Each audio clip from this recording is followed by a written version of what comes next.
রোজ সকালে এবং বিকালে আমার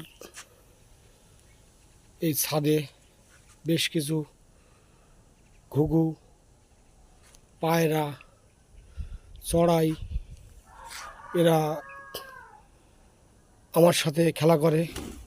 এরা ভালোবাসে খেতে, তো এদের জন্য আমি প্রতিদিন খাবার ছড়িয়ে দিই। শালিক, পায়রা, ঘুঘু, ছাতার পাখি এরা আসে, তো পায়রারা একটু বেশি খায়। এরা শালিক এবং ছাতার পাখিদের একটু মাঝে মাঝে ভয় দেখায়, এরা দূরে থাকে। শালিক পাখিগুলো উপরে বসে আছে খাওয়ার জন্যে, ডাকছে। যাই হোক, আমি সবার জন্যে খাবার দিয়েছি, কিন্তু পায়রারা একটু বেশি খাচ্ছে, খাওয়ার অনেক বেশি খেয়ে ফেলে। অনেক সময় শালিক,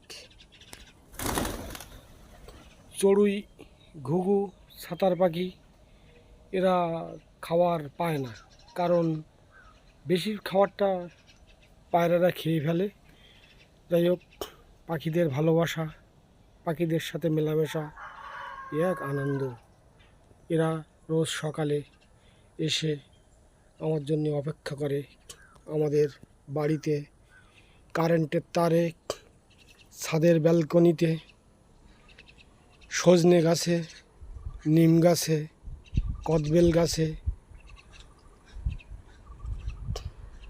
কুল গাছে, কাঁঠাল গাছে, বেল গাছে, নারকেল গাছে। তো আপনারা দেখছেন, যদিও এখন সব পাখিগুলো, সব পায়রা, সব চড়াই, সব শালিক, এগুলো ভাত শালিক, আপনার যেগুলো গুইয়ে শালিক বলে সেগুলোও আসে, বুলবুলি আসে, তারা এখন আসেনি। সকাল হলেই এরা বেশি আসে এই পাখিগুলো। যাক, এদের ভালোবাসা, এদের মেলামেশায় আমি আছি। আপনাদের সকলকে দেখালাম। ধন্যবাদ।